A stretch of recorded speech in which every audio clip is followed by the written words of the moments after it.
Bura mar kaonti ma Garissa idlegure okumo MCAs adek kuom donjo od burano kuom dweche adek kaluwore kod tulo manomuoch od burano juma mokalo. MCAs adekgo ting'o Gilbert Mohamed, Abdirahman Mohamed kaachiel kod Omar Abdi. E ng'eto mare Gure okoni kinde ochopo ma lweny ma osebedo katimore od burano nyaka chungi, kendo okoni chungo MCAs go nyalo nyayo kwe e od burano.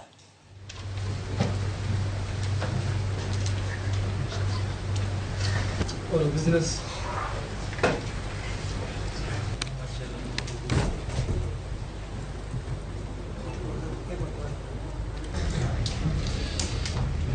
Unfortunate happenings of last week on Thursday and pursuant to section 16, 17, 24, 25, 26, and 27 and 28 of the County Assembly's Powers and Privileges Act and Standing Orders number 104, 108, and 109.